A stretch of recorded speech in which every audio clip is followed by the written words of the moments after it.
Ada sebuah podcast yang disebut atau dilabeli dengan diskusi ilmiah. Viewsnya ratusan ribu, komentar ribuan. Tapi pertanyaannya sederhana.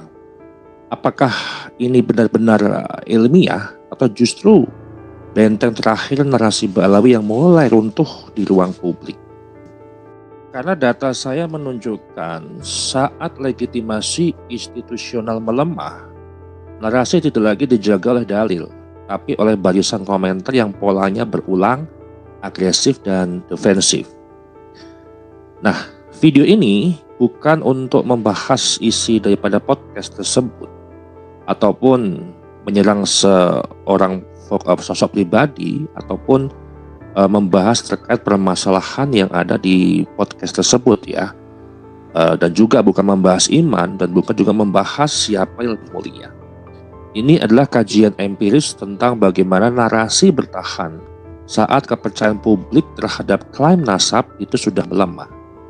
Dan fokus kita hari ini adalah studi kasus empiris pada podcast Cerita Untungs ya, yang secara eksplisit dilabeli dengan diskusi ilmiah. Saya tidak menilai benar atau salah dari sebuah isi keyakinan. Saya menilai bagaimana cara narasi bekerja di ruang digital. Karena dalam riset tahap 1 sampai dengan tahap 5, saya menemukan satu pola yang konsisten. Ketika publik itu mulai menjauh, narasi berpindah ke medium ya yang paling kuat secara psikologis, yaitu podcast populer. Podcast artis atau podcast YouTuber yang subscribe-nya sudah di atas 2 juta. Maka video ini akan menjawab 3 hal secara data dan bukan asumsi. Yang pertama, apakah diskusi ini benar-benar ilmiah dari struktur percakapan? Yang kedua, bagaimana pola komentar bekerja?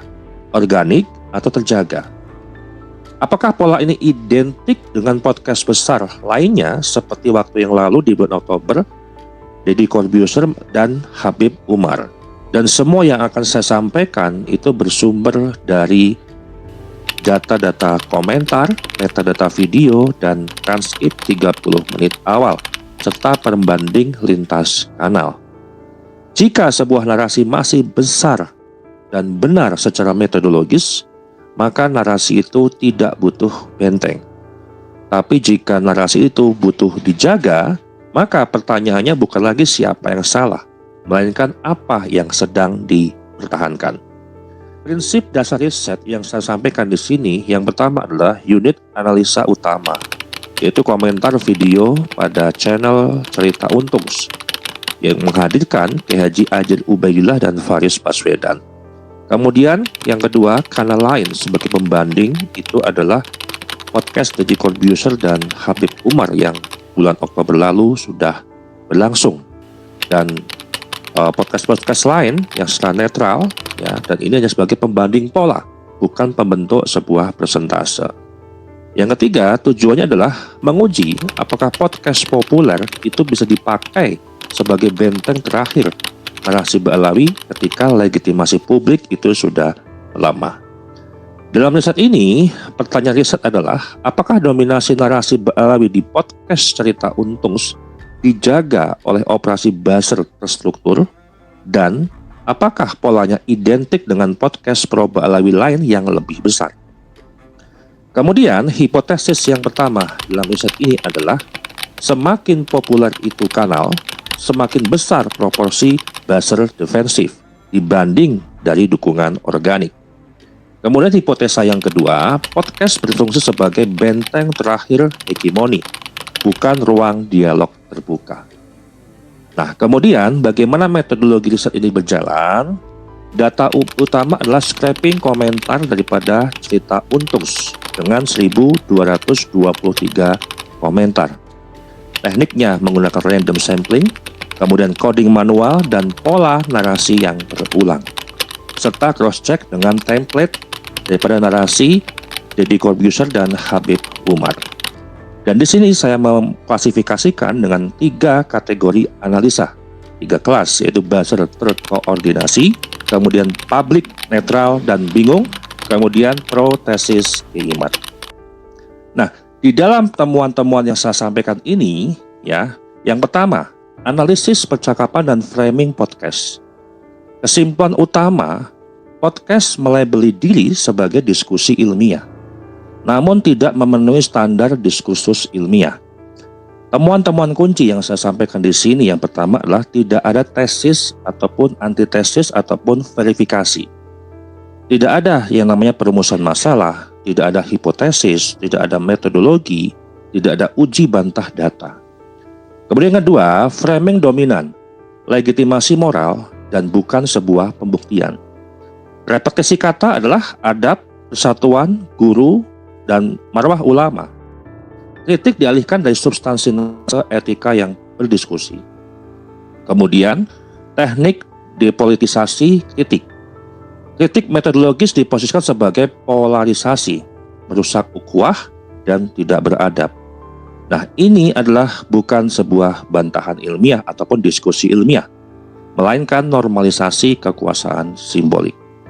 Kemudian, narasi mimpi, simbol, dan analogi spiritual digunakan sebagai pengganti data. Dalam riset sosial komunikasi, ini disebut dengan symbolic authority substitution. Maka, kesimpulannya daripada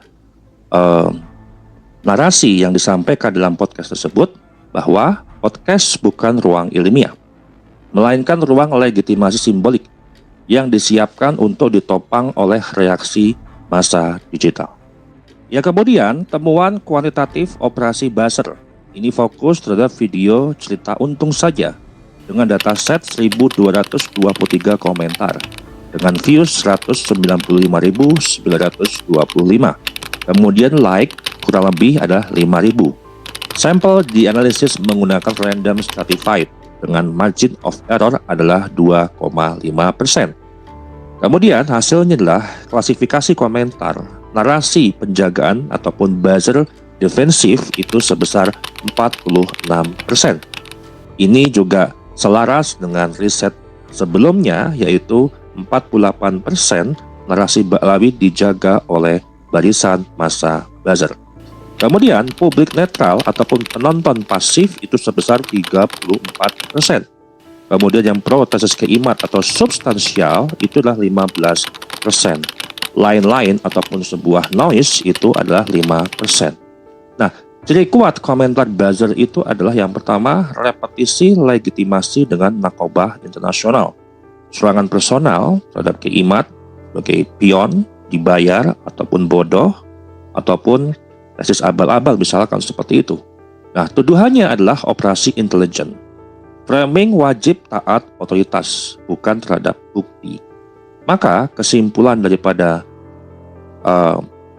persentase dalam komentar yang ada di podcast Untung Cerita, podcast tidak berdiri sendiri, tetapi dijaga hampir separuh ruang komentarnya oleh barisan narasi defensif yang terkoordinasi.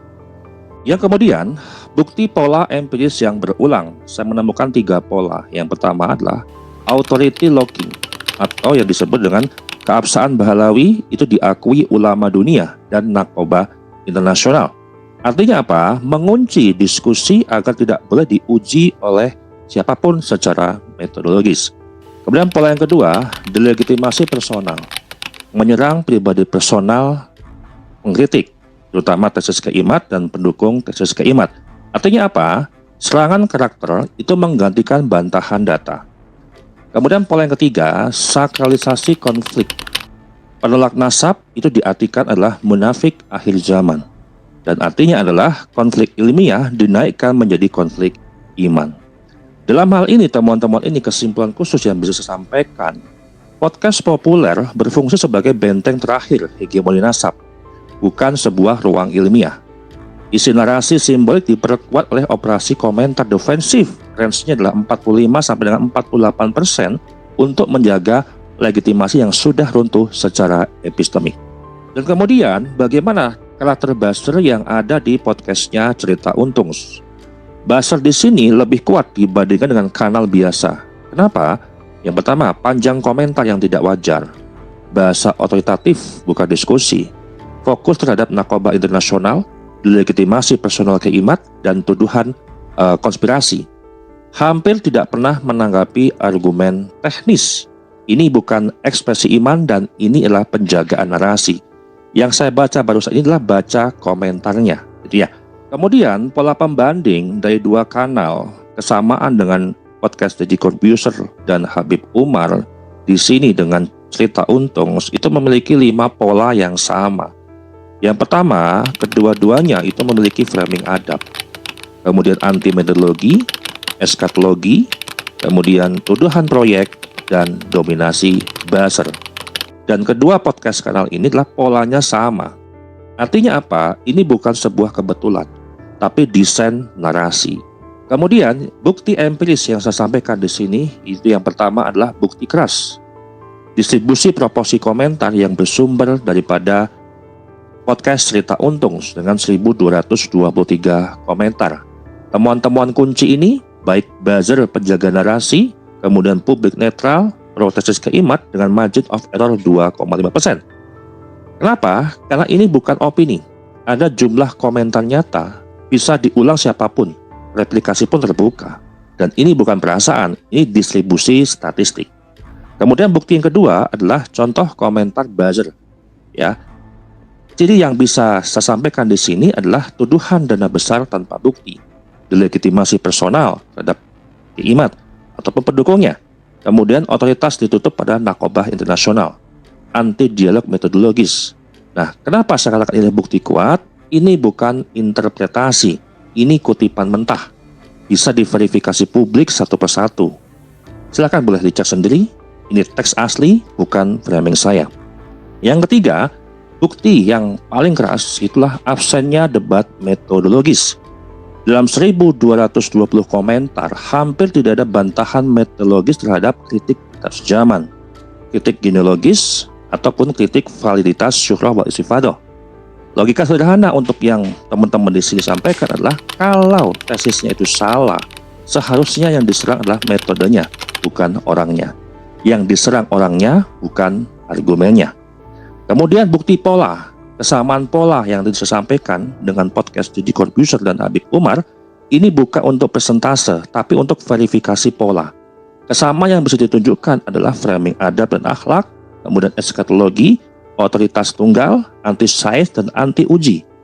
Kenapa saya sampaikan ini? Karena ini sangat penting. Hal ini menunjukkan bahwasannya ini bukan sebuah respon spontan publik, tapi adalah template narasi yang berulang yang dilakukan oleh para buzzer-buzzer. Dan pola yang sama muncul di kanal yang berbeda. Kemudian nanti kita sampaikan bukti-bukti yang lainnya, termasuk bukti empiris yang ada di lapangan. Maka silahkan bantah, tapi bantulah datanya, bukan orangnya. Jika hal ini tidak berkenan, mengapa polanya konsisten lintas kanal dan seluruh platform media sosial itu memberikan sebuah data yang sama dan polanya sama, konsisten. Jika pola konsisten dalam akademik itu adalah bisa diuji atau bisa dianalisis. Narasi yang benar tidak perlu dijaga hampir setengah komentar. Hegemoni runtuh bukan karena dibantah, tapi karena tidak lagi dipercaya. Demikian dari saya. Terima kasih.